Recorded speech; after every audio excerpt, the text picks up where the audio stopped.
O true and tried, so well and long, demand not thou a marriage lay, in that it is thy marriage day, is music more than any song.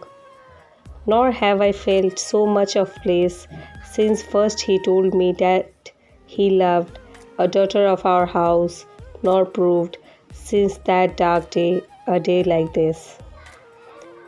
Though I since then have numbered over some thrice 3 years, they went and came, remade the blood and changed the frame, and yet is love not less but more.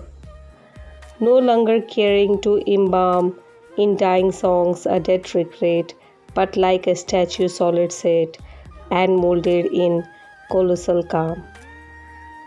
Regret is dead, but love is more than in the summers that are flown. For I myself with these have grown to something greater than before, which makes appear the songs I made as echoes out of weaker times, as half but idle brawling rhymes, the sport of random sun and shade. But where is she, the bridal flower, that must be made a wife ere noon? She enters glowing like the moon of Eden on its bridal bower.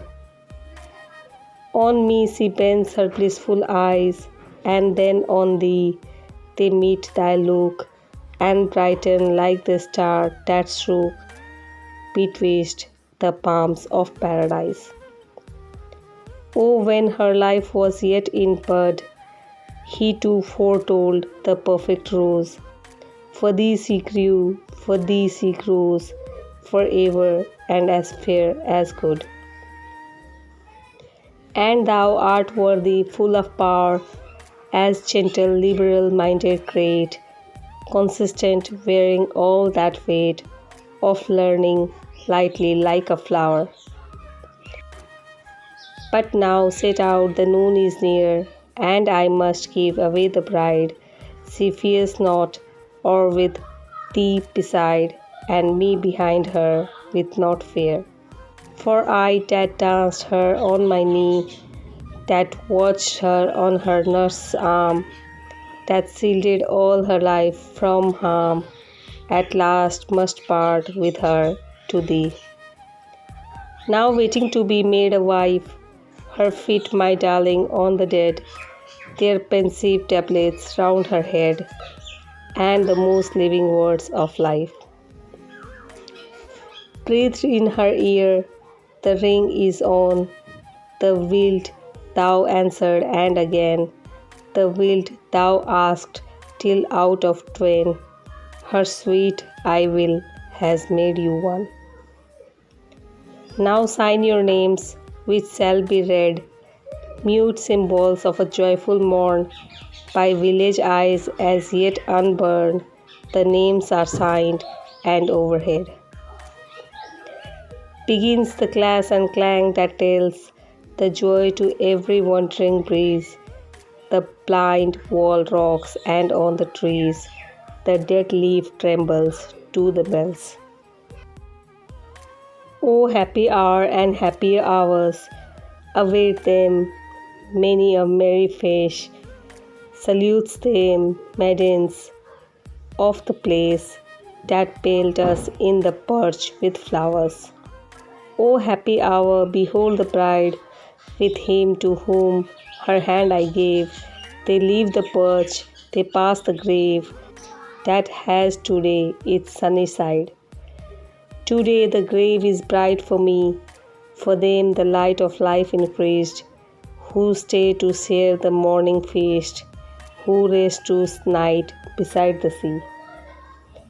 Let all my genial spirits advance to meet and greet a whiter sun. My drooping memory will not sun the foaming grape of eastern France. It circles round and fancy plays, and hearts are warmed and faces bloom, as drinking health to bride and groom, we wish them store of happy days. Nor count me all to blame if I conjuncture of a stellar guest, perchance among the rest, and though in silence, wishing joy. But they must go, the time draws on, and those white-favored horses wait. They rise but linger, it is late. Farewell we kiss, and they are gone. A shade falls on us like the dark from little cloudlets on the grass, but sweeps away as out we pass to range the woods, to roam the park. Discussing how their courtship grew, and talk of others that are wed, and how she looked, and what he said. And back we come at fall of dew. Again the feast, the speech, the glee, the shade of passing thought, the wealth of words and wit, the double health, the crowning cup, the 3 times 3. And last the dance till I retire. Dumb is that tower which spake so loud, and high is heaven the streaming cloud, and on the dawns a rising fire. And rise, O moon, from yonder down, till over down and over dale, all night the shining vapor sail, and pass the silent lighted town. The white-faced halls, the glancing rills, and catch at every mountain head, and over the frieze that branch and spread their sleeping silver through the hills. And touch with shade the bridal doors, with tender gloom the roof, the wall, and breaking let the splendor fall to spangle all the happy shores. By which they rest, the ocean sounds, and star and system rolling past, a soul shall draw from out the vast, and strike his being into bounds, and move through life of lower phase, result in man, be born and think, and act and love, a closer link betwixt us and the crowning race. Of those that eye to eye shall look on knowledge, under whose command is earth and earths, and in their hand is nature like an open book.